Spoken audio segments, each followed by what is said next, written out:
minds that plot destruction,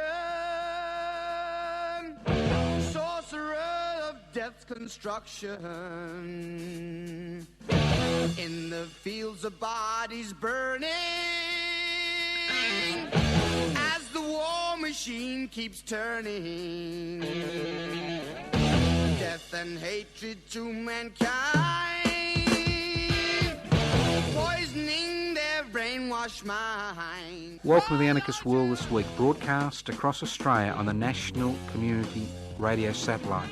Listen to the Anarchist World This Week, Australia's sacred cow slaughterhouse. Listen to analysis of local, national, international events. Listen to analysis you'll never hear anywhere else.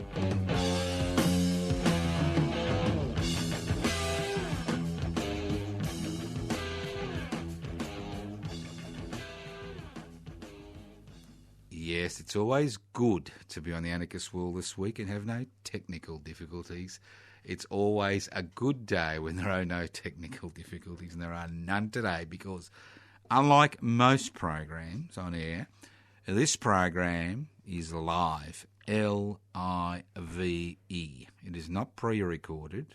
If we make mistakes, we make mistakes. This is the Anarchist World This Week, broadcast via the Community Radio Network across Australia, via Community Radio 3CR in Melbourne. This program is streaming live on 3cr.org.au. We've had a little trouble with the podcast, but that's all been fixed now. So there are podcasts available. If you missed a program, don't despair. If nature calls during the next hour, ASIO knocks on the door, your neighbour wants a cup of sugar, don't despair. The Anarchist World This Week is podcast. You can access the podcast for the next few weeks by going to 3cr.org.au. What's anarchy? You'd think, we said, what's happening with Donald? No, or the Groper, I should say, President Groper, elect. No. An anarchist society is a voluntary, non-hierarchical society based on the creation of political and social structures which are based on equal decision-making. That's direct democracy. It's a society where wealth is held in common and used for the common good. Why these concepts? Anarchos, without rulers. An anarchist society, it's a society without rulers. If you don't have rules, what is the institutional framework which breaks down the power of rulers? An institutional framework is giving everybody involved in decision a power to make that decision. It's about holding wealth in common. It's about devolving power and holding wealth in common and using for the common good. That's the best way that I know, and I'm always happy to be re-educated. If you can send me to a re-education camp, make sure there's a pool. That's a pool table, not a pool. Who'd go swimming? All right, let's be serious. Anarchist World This Week. Now, it's interesting, isn't it, how close we are to barbarism on a daily basis, because we like to think we're a very civilised people, that it's all hunky-dory, that we live in a civilised society. But as we've seen in Syria, it doesn't take long for barbarism to become part and parcel of everyday existence. That's veneer of civilization, that veneer of respectability, doesn't take long to crumble, especially in a multicultural community. I mean, that veneer of respectability in a monocultural community where everybody knows their place with a common culture and a common language, a little bit easier to maintain that social order and that social cohesion. But in a multicultural community, the cohesion which exists, which allows us to survive and prosper as a community, is based on the concept that we all have something to contribute, irrespective of our religious beliefs or no religious beliefs, our sexual orientation, and the list goes on and on. You know the drill. So it's interesting to see what's happening in the United States of America and in the land of Oz. Quite interesting, because what we are seeing is a replay in slow motion of the 1920s of the same type of reactions occurring in society to what are perceived to be issues, but magnified by the speed of technology. So social cohesion is now under extraordinary pressures, especially in a multicultural community. Extraordinary pressures. As we see people turn on each other and make political, social capital out of our perceived differences. It's quite fascinating. It's like watching a train wreck in slow motion, seeing the train see the obstacle, put on the brakes and then smash into the obstacle and then disintegrate. So social cohesion is central to who we are. And what creates social cohesion? What creates social cohesion? And what destroys social cohesion? And what are we seeing happening in our community which is putting social cohesion under pressure? You know? What are we to do? What is putting this social cohesion under pressure? And what is putting it under pressure is increasing inequality. The history of Australia since the turn of the 20th century, as far as significant sections of the community is concerned, not all sections of the community, especially Indigenous Australians, have always been marginalised in this society. The history was a history of, through struggle, people breaking down not only their social isolation, but creating an economically independent individual within society who was able to look after their needs. So what we had since the turn of the beginning of the 20th century was this struggle for equality. Not a struggle for nationalism or independence, but a struggle for economic equality, not just social equality, but economic equality. And right up to the dismissal of the Whitlam Labor government in 1975, before the globalisation, corporatisation, deregulation and privatisation revolution which has swept over this country and every other country in the globe, or most other countries in the globe, what we saw is the divisions which were there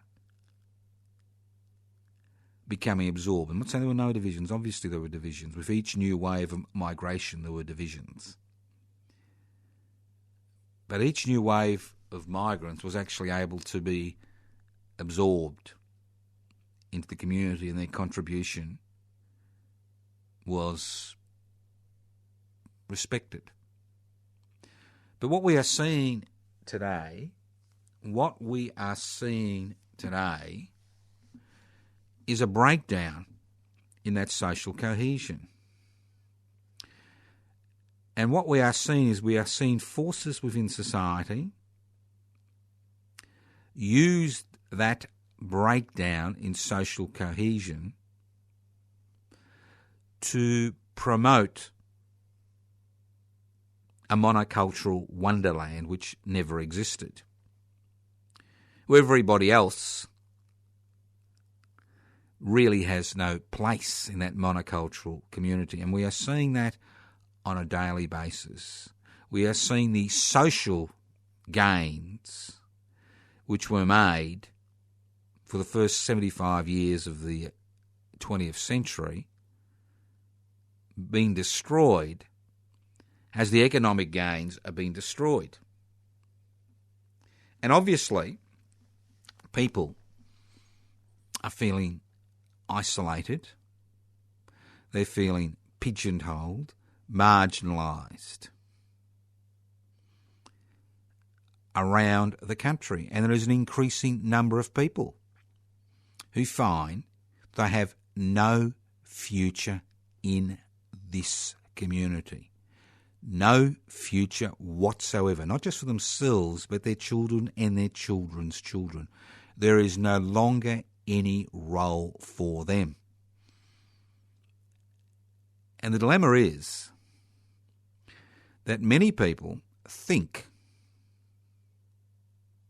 that the lack of a future for them is directly linked to somebody's religious belief or somebody's cultural origins or somebody's racial origins or somebody's sexual orientation or somebody's gender, and the list goes on and on. We tend to look at the people around us and blame them. And it's understandable. It is totally 100% understandable that in that situation that you look for scapegoats. And when you have a 24-hour driven media cycle, which is dominated by the corporate-owned media and to a lesser degree by the government-gelded ABC, Australian Broadcasting Corporation, what you hear and see 24 hours a day is the same divisive garbage where it's very simple to pigeonhole whole communities because of the behaviour of sections of that community and create that them and us mentality, which is so pivotal to destroying the social cohesion which is needed for a multicultural society to function effectively. Not just in terms of matters of justice, but in terms of economics. So, what's happened? What's happened in the last 45 years? What's happened that has significantly transformed the type of society we were becoming? Well, what's happened is that Parliament has lost the ability to make legislation to protect the interests of its citizens and residents. Power, real power, no longer lies in this country in Parliament. It lies in the boardrooms of national and transnational corporations whose primary responsibility and only responsibility is to maximise return for their major shareholders. Maximise return for their major shareholders. That is their only responsibility. They have no other responsibility. And with the globalisation of the world economy and with the domination of economic activity by these corporations, what we are seeing is the creation of a society which is based on increasing inequality. Not just increasing inequality, but a society where the social elevator has been destroyed. Not stopped, but actually dismantled. And the pieces have been sold, to the highest bidder. So we now have sections of the community who will never, irrespective of the, the jabberings irrespective of the garbage which comes out of the to a significant degree of the Liberal National Party, who are finding themselves in a situation where life will not change. There will not be any opportunities. So the fact that President-elect Groper in the United States of America finds himself in a position of power is to a significant degree driven by that increasing inequality and driven by the belief that that inequality is directly related to the fact that we are part of a multicultural community, that it's a country which is made up of migration. So that's the issue. The issue in Australia and the United States of America and Canada to a lesser degree is the same issue, because we are settler societies. And let's not forget that. We are settler communities. We walked into these lands, took what we wanted, forcefully, almost, but not completely, wiped out the original inhabitants, and then implanted ourselves in the country through waves of migration from different parts of the globe to build this polyglot community. And the essence which allowed that social cohesion to continue was the fact that every new wave of migrants was actually able to buy the Australian dream or the American dream. And that's why people came here. Some were refugees. Some came here because there was no economic opportunity. Most came here because there was no economic opportunity in the countries of origin. So we had this social cohesion, which was based on the fact that people had a fairer share of the economic rewards which occurred. And more importantly, their children had the ability, through hard work, to climb that social elevator and be part of the community. Today, what we are seeing is two groups of people who are being denied access to that dream. Two huge groups of people. Not only the new immigrant who's pigeonholed as a troublemaker,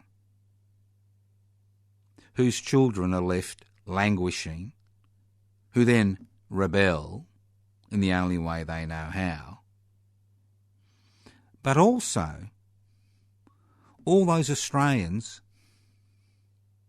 who have lived here for generations, who now find themselves and their children find that they are incapable, not unwilling, but incapable, irrespective of how hard they work, incapable of accessing that social elevator.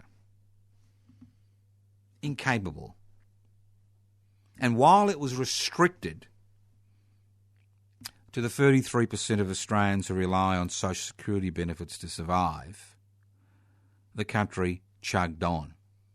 While Aboriginal and Torres Strait Islanders were marginalised on the very lands they owned for a millennium, the country chugged on. But what's happening today is that same rot, which is marginalising new immigrants and which is marginalising the 33% of Australians who rely on social security benefits to survive, is now marginalising an increasing number of people in the workforce. An increasing number of people in the workforce. Job security is a thing of the past. Part-time contract work is the go. And why is part-time contract work the go? Why is this insecure type of employment the go in 2016? Why is it so? Professor Julius Sumner Miller used to say. Why is it so? Well, it's simple. It's so deadly simple that I just don't understand why so few people don't see it. Well, it's deadly simple. Why is it so? The 4 pillars of the post-Whitlam revolution, which have swept this country, have been based on the maximum of creating ever-increasing profits for unaccountable shareholders and incorporating Australians, those who work, superannuation benefits, into the very system which exploits them, day in and day out. So why is it so? Well, regulation. Obviously there's petty regulation and there's regulation. Many regulations have been put in place to protect the individual in the workplace or to secure the individual's place in society, to ensure that we have a community that actually works within certain parameters. And these regulations were brought in to protect us. Regulations were brought in to protect the environment. So what's the first thing that Mr Turnbull and his cohorts, and to a lesser degree Mr Shorten and his cohorts, who were responsible for the beginning of the deregulation revolution, let's not forget that, and the privatisation revolution. So what's the first thing they do? They say, cut, cut, cut. What's the first thing that, President-elect Donald Groper says he will do? Cut the regulations regarding climate change. Allow the polluters back on board. Maybe that way there'll be a few more jobs, hey? Allow people into the economic network. Think about it. Think about it. It doesn't work that way.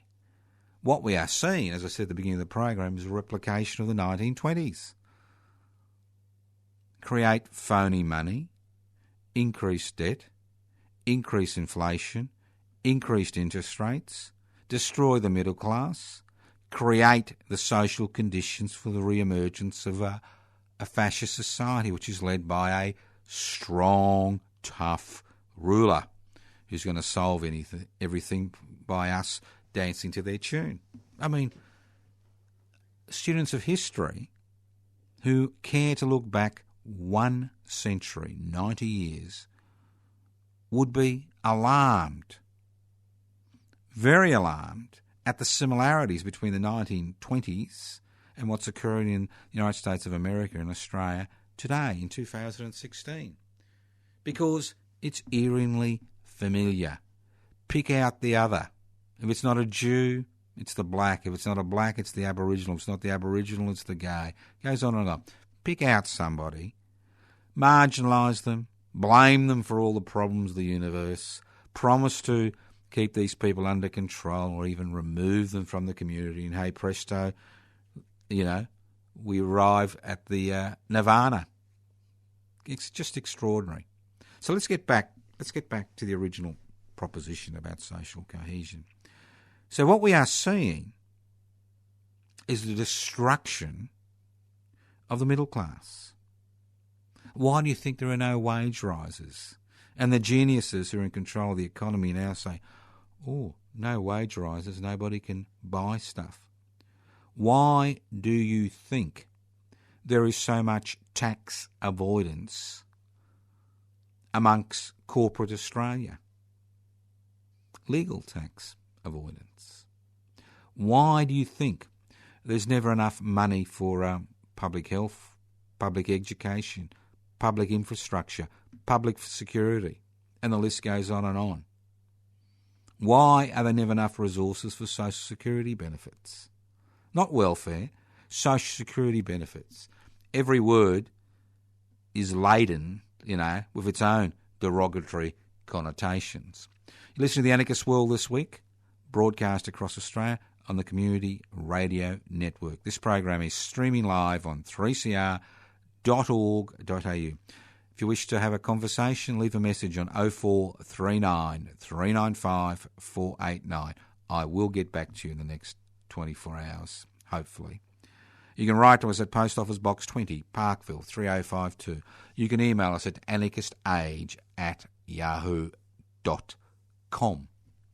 So, what we are seeing is the very people, the very organisations which are responsible for the social dislocation and the removal, the destruction of the social cohesion which a multicultural society needs to function effectively.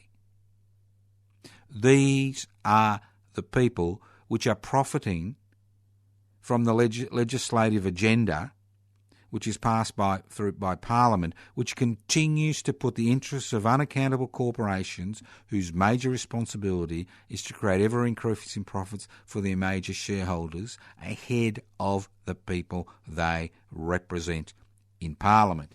So no wonder there is this wave of anger. I mean, people like to tell us it's been always the same. But it hasn't been always the same. The wave of anger that we are seeing now is a more guttural wave of anger. It's a more pox on all your houses wave of anger. It's something which is seeping into the national consciousness. Today, in 2016, honest, hard-working people who pay their taxes, obey the laws, get on with their neighbours, do what they can to resolve issues they face, are considered to be fools and dopes and idiots. That's right. That's what they think we are. Fools, dopes, idiots, morons. While people who make their wealth by exploiting other people's labour, these are the heroes and heroines of the 2016. The nouveau rich and the old rich melding together. Those who use capital to create profitable enterprises at the expense of the people who do the work to make those enterprises profitable. These are the heroes and heroines, those who are involved in excessive consumption. These are the people that we are expected to look up to. While honest, hard-working people who do the right thing are considered to be fools and idiots for doing the right thing. Those in power, those who exercise power, continue to profit at the expense of the majority of people in this country. Those of you who believe in traditional class analysis, throw that class analysis out of the door. It doesn't exist in 21st century Australia.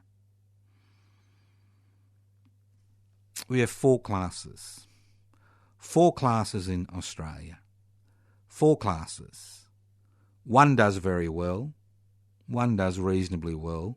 And 80% of the population, or 85% of the population, well, bad luck. You are the collateral damage to ensure that 15% enjoy themselves. And it's not based on traditional occupations, blue-collar work, white-collar work, professional class, middle class, upper middle class, working class, proletariat. Forget about all that shit. Because it is shit at the end of the day in the 21st century. There's no point using 19th century concepts to try to explain a potential 21st century disaster. Australia is divided into 4 classes. We've got the 1%ers, and we all know about the 1%ers. Everybody who listens to this program knows that 1%ers. That small section of society that owns the means of production, distribution, exchange and communication, who have really done well through the deregulation, privatisation, globalisation, corporatisation revolution. You know, people like President-elect Donald Groper. You know, people like President-elect Donald Groper who've done really well by not paying taxes, legally, of course. Who've done exceptionally well. The 1%ers. 40 years ago, for every dollar an investor invested, they got a return of 1/3, and the people who did the work to create that profit got a return of 66 cents. Today, 40 years later, for every dollar somebody, 1%ers, invests, they receive a return of 66 cents, and the other 33.3 cents goes to the people who create that profit. Because capital is useless. It's a construct. It's not real. You can't eat capital. You can't have sexual intercourse with it. You can't wear it. It's what it allows you to do. So we've got people who don't actually do any work but have access to capital, who then use that capital to create so-called jobs, and the list goes on and on. I'll go down that. So you've got the 1%ers. We all know about the 1%ers. They've always been around, whether it's kings or queens, the murderers and the butchers, who use the name of God to give themselves ultimate authority over the community and lord it over the community. I mean, human history is replete with examples of such scum. It's the same in 21st century Australia. Then you've got the new class, a new class of people. Those who allow the 1% to continue to be the 1%, the investment class. And you can be a blue-collar worker in a good job, or you can be a white-collar worker in a managerial position, or you can be a professional who likes to gouge the public, and you can easily become a member of the investment class. And there are 15% of Australians, around 14 to 15%, who are part of the investment class. And once you become part of the investment class, and that is solely 100% dependent on the amount of excess capital you have outside your immediate needs to invest, you can then take advantage of all the corporate-friendly taxation laws that we have in this country,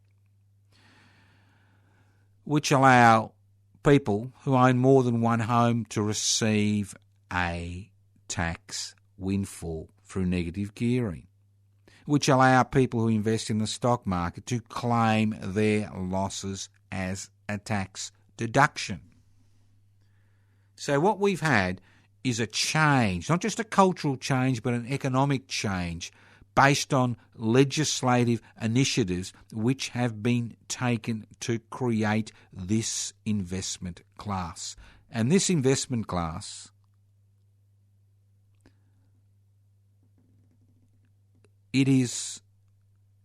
overlays your traditional working class analysis.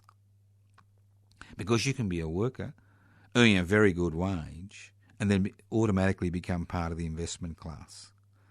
Then you have the dopes, people like you and me, the idiots, the morons, people who obey the law, pay their taxes, pay their fines, try to educate their children, do what they can to help their neighbours, be a member of the community, do some voluntary work. The wage earner. 67 cents of every dollar which is collected in this country comes from pay-as-you-earn taxpayers. Not from the corporate sector, but pay-as-you-earn taxpayers. These are the people who are now the breeding ground. They have become the breeding ground for the masters and mistresses of hate. Their dissatisfaction with their life, the fact that they're no longer valued, their contribution to life is no longer valued, our underlying uneasiness about what's happening in the world today. We've now, the middle class, the pay-as-you-earn taxpayer has become the breeding ground for the racists, the misogynists, the homophobes, and the list goes on and on. They are canvassing, knocking on doors, saying to the pay-as-you-earn taxpayer, your problem is not related to the 1%ers or the investment class. The problems that you face in society today are directly related to the other. And if we can remove the other, we will rule the world. Yeah, been a bit melodramatic there, sorry. So, there you are. The pay-as-you-earn taxpayer, the new recruitment ground, who don't see the 1%ers or the investment class as the cause of the situation they find themselves in the increasingly insecure marketplace they find themselves in, where you're mortgaged up to the neck, where bills keep coming in every day,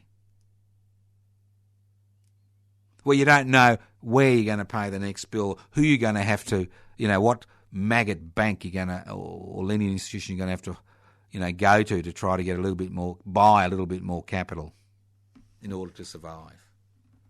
And then you have, and that makes up about 55, 60, 65% of the community, pay-as-you-earn taxpayers. And then you have, it's more 55, then you have the 33% of Australians, that's 1 in 3, who are totally reliant on social security benefits to survive. And that means, in the majority of cases, less than $400 a week. Whether you're on a single parent's benefit, a disability support pension, a New Start allowance, or an old age pension, that is your lot. So there you have it, 4 classes, 4 different groups of people in Australian society. And if you use this analysis, it will give you a better understanding of what's happening. The 1%ers, 15% investment class, 55%, pay-as-you-earn taxpayer, around 33% of people on social security benefits. Gives you an understanding. So, if you think that by pigeonholing certain sections of the community, if you think by dividing and rule that we're going to resolve the issues which, President-elect Donald Groper thinks he's going to resolve, think again. Because we need to make Parliament accountable, and you are not going to make it accountable by electing people into positions of power who have myopic agendas which are based on humiliating and ostracising the other. It's just not going to happen. And as far as the traditional political parties, that there's nothing going for them. And even the Greens you've seen in the last 2 or 3 years move across, trying to take the centre ground which the Labor Party vacated 40 years ago. So it is a difficult situation. It is a difficult situation, but it's not insurmountable. And that's the key. Because what we're seeing in Groper land, in the US of A, what we're seeing is that people are saying, ultimate political authority doesn't rest in the presidency or in Australia in Parliament. Ultimate political authority rests in the hands of the people. It rests in the hands of the people. Nowhere else. Not in the bureaucracy, not the state, not the current batch of parliamentary representatives, but it rests in the people. And they are taking to the streets, and they are making their concerns known, and they're going to make that country ungovernable. They're going to put the lid back on the bottle which allowed the hate mongers out into the community. And they will do it by increasing militant action in that country. And we are seeing the same thing happen in this country. We are seeing exactly the same thing happen in this country, where that social cohesion is now under threat. Under threat, serious threat. And it'll be people like you and me who are willing to raise these issues publicly and do something about them publicly, both in extra-parliamentary and a parliamentary framework, who will turn the tide. King Canute couldn't turn the tide, but we can turn the political tide. Revolution comes from the word revolve. Everything turns round. And we may find, President-elect Donald Groper's mates have the political high ground today, but with enough resistance, they will become the past. Listen to the Anarchist World this week, broadcast across Australia on the Community Radio Network. Now, a few little things that are happening, just to keep you informed, because obviously you don't want me to talk to you, for hours. I'm sure you don't. Well, if you didn't, you'd gone off long ago. Now, what are we doing? We've got a few things coming up. We've got the Eureka celebrations in Ballarat on the 3rd of December. It's on a Saturday. No excuses. You can drive there. Fly into Ballarat. Come into the Eureka Rebellion celebrations. Starting at 4 a.m. That's right. 4 a.m. Finishing at 10 p.m. Full day. Full day. Think about it. 14, what's that? 10 a.m., 4 a.m. to 10 p.m. That's 18 hours of continuous activity. 4 a.m, dawn ceremony. We have that at Eureka Park at the corner of Stawell and Eureka Street in Ballarat, at the site the rebellion took place. If you come to Eureka Park, you've never been there before, 4 a.m, look for the place where there are the little lights at the corner of Stawell and Eureka Street. Now, down in the gully is the Museum of Australian Democracy at Eureka. On top of the hill, there's these cannons set in, which were set there in 1884 to mark the 30th anniversary of the Eureka Rebellion and the Eureka Memorial Horde. Join us at 4 a.m. You don't have to ring anybody. You don't have to reserve anything. You just got to be there at 4 a.m. If you get there a bit late, fine, but it's good to be there. At 4 a.m, at the very spot the Eureka Rebellion took place on the 3rd of December 1854, 162 years ago. This will go for about 2 hours. The ceremony will be broadcast via Community Radio 3CR in Melbourne, and that broadcast is accessible via the net, 3cr.org.au. 6 p.m. to 9 p.m, community breakfast. In Eureka Hall, outside Eureka Hall. Some people take the time to get a little bit of a nap before the next activities begin. Now, we don't cater. You bring your own food and drinks. Share food and drinks. This is a collective event. This is not about you go someplace, you buy a ticket, and bingo, everything happens for you. This is a self-catering event Bring food and drinks. There's a possibility you can boil your tea, boil your coffee. There's hot water available. There's places to sit, but you need to bring food and drinks to share. That's the collective nature of the Eureka experience. 9 a.m. we gather outside the Eureka Memorial Hall at the corner of Eureka and Stall Street, and with our banners and flags march down the street to Bakery Hill. Now, Bakery Hill is the site where on the 29th of November the Eureka rebels took the Eureka Oath. We swear by the Southern Cross to stand truly by each other and fight to defend our rights and liberties. Bakery Hill will be announcing the winners of the Eureka Australia Day medal. Now, the funny thing about receiving an honour in Australia in 2016, you receive it on 2 days. You either receive it on Invasion Day, the 26th of January, or the Queen's birthday in June. How extraordinary. 10th of June usually. How extraordinary. How could anybody accept an honour on those days? So we have a Eureka Australia Day medal to honour Australians you will never see in the Eureka Day, you never see in the official honours list, who have done more to improve and change this country than anybody you will see on an official honours list. And we have a range of people who will be announced on the day and will be back announced on the next Anarchist World this week. I think it's about the 7th of December. But they will be there to receive the Eureka medal. They'll make a speech. We'll be there for about an hour. And then from there we walk down the street outside the Ballarat Town Hall, where once again the Eureka flag will not be flown on the main flagpole. You know, it's quite extraordinary to think.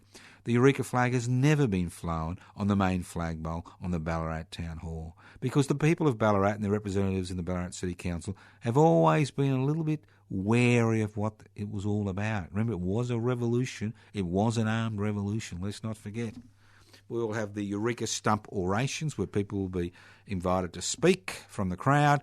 And from there we will walk another 2 or 3 kilometres to the old Ballarat Cemetery, to the common Eureka grave, the mass grave of the Eureka rebels, about half the Eureka rebels who died on that day. And that's right, people died on that day. Died on that day for their beliefs. Slaughtered for their beliefs. Slaughtered by a government which had no interest in them, slaughtered. Pay our respects to those people and the others who died on the day. And then at around 1 o'clock, about 12:30, we'll walk from there to the Ballarat Trades Hall at 24 Camp Street in Ballarat, behind the Art Gallery. You can't miss it. For a light lunch, bring your own food, and drinks can be purchased at the bar. The bar will be open for us then. From there, we will walk down to the Museum of Australian Democracy at Eureka, get there at about 2:30 to have a look at the Eureka flag and discuss what it means and the history of the Eureka flag. That'll be followed by a little bit of an afternoon nap and a few nibbles and a few drinks. And then at 7 p.m. we have the Eureka Australia Day dinner, the Eureka dinner, which we organise. The Reclaim the Radical Spirit of the Eureka Rebellion Celebrations Committee has organised. This year it'll be at the Ballarat Indian Restaurant at 7 Wainwright Street in Golden Point. Go to the website, all the information's there. If you want to guarantee you a seat, we've got 60 seats, 90. We can push it up to 90, 100 if we have to. There's a balcony, great food, Indian smorgasbord, $20 it costs. Drinks extra, you've got to buy your own drinks at the bar, but $20, and if you have water, well, it's just $20, isn't it? So, you don't have to pay beforehand, you pay on the night. It's nice to know if you're coming because we can then guarantee you a seat. I mean, if you don't ring or email us, well, we can't guarantee you a seat, but that doesn't really matter. We'll make a seat for you. The thing is, we want people there, and that night we have a very important guest speaker who will be talking about Evelyn Healy, unknown Eureka champion, and Dr. Anne Sunta Beggs from the Federation University in Ballarat, a historian at the Federation University in Ballarat, will be giving the guest talk. And we'll also be making a special presentation to the Ballarat Trades Hall. It's got a little present for them. So, look, it's a great day. You can come to all of it, do all the stations of Eureka, that's how we call it, do the whole 18 hours, or pop in and out as the day suits you. Come for the dinner, come for the dorm ceremony, come for the lunch, come for the stump oration, presentations of the Eureka medals. Big day, won't be anything without you. As I said before, if you come in, you can ring us or email us at anarchistage@yahoo.com. I mean, if you come in, you don't have to do any of that. But if you want to reserve a seat, you want to guarantee you've got a seat after after traipsing around Ballarat for 13 kilometres, over a 12-hour period, you want to guarantee you have a seat, give us a call, 0439 395 489, 0439 395 489. Email us at anarchistage@yahoo.com. You've also got time to write to Post Office Box 20, Parkville 3052. A few more things to put on your calendar. The next Defend and Extend Public Housing rally on the steps of Parliament House will be, that's the Parliament House in Melbourne, Victoria, will be on Thursday the 8th of December from 11:30am to 1:30pm. We'll have a bevy of speakers and we'll tell you more about that as we go on. If you want to learn more about Defend and Extend Public Housing, go to the Facebook page, Defend and Extend Public Housing Victoria. Get involved. If you want to learn more about what the Anarchist Media Institute is doing, go to anarchistmedia.org, anarchistmedia.org. And just to remind you that on the 20th of January, we've also got the Tunnerminnerwait and Morborhina Memorial here in Melbourne. Now, if you're a bit distraught, you don't know what to do, you're concerned that we're about to replicate what happened in the 1920s, well, don't despair. You can always join public interests before corporate interests. Slogging away there, direct action. We're involved. We are organising the campaign to defend and extend public housing. We're involved in parliamentary activity in terms of trying to register public interest before corporate interest as a political party in this country. Because when you look at the political parties that are in the Senate today, you will see every mad right-winger has got a parliamentary seat. But there are no mad left-wingers, and it's about time we had a few mad left-wingers. So give us a call, 0439 395 489, or more easily, just download the application form, pibci.net. pibci.net. Go to the Facebook page, Public Interest Before Corporate Interest. Go to the web page, Public Interest Before Corporate Interest.net. So there's a lot of things to do. Join the Wednesday Action Group. A lot of things. Come to the Eureka Rebellion celebrations. Come to the Tunnerminnerwait and Morborhina commemoration on the 20th of January. So, everybody else may go to sleep during the next 2 months, but we're active. We're doing things. We encourage your participation. We welcome your participation, because if you want to trip up the President-elect, Donald Groper, and all his little mates in Australia, and there's lots of them coming out of the bottle, because the genie bottle, the top's been taken out of the bottle, they're all coming out, all lying in the sun, all trumping away. Well, join Public Interest Before Corporate Interest. Remember, this program is podcast. You can access the podcast by going to 3cr.org.au, 3cr.org.au. Like the program? Send it to your friends. Don't like it? Send it to your enemies. Maybe they've got better sense than you have. Thank you once again for listening to The Anarchist World this week on your local community radio station. That number, 0439 395 489. Websites, pibci.net. Download the application form, anarchistmedia.org. Facebook page, Public Interest Before Facebook page, Defend and Extend Public House. And don't forget my own personal Facebook page. Yes, I've got one. And I need more friends and more likes, because I want to be an internet warrior and do nothing. So, the Facebook page, Toscano, the number 4, the public. Toscano for the public. It's all there. All up to you. Do what you like. You don't like it, bad luck. Thank you once again for listening to The Anarchist World this week on your local community radio station. via the Community Radio Network. Listen next week to the Anarchist World This Week via the Community Radio Network. Evil minds that plot destruction, sorcerer of death's construction. An analysis you'll never hear anywhere else. Anarchist World This Week, Australia's sacred cow slaughterhouse. 10 a.m. every Wednesday. Listen to the Anarchist World This Week for an up-to-date analysis of local, national and international events. Poisoning their brainwashed minds. Oh, Lord, yeah.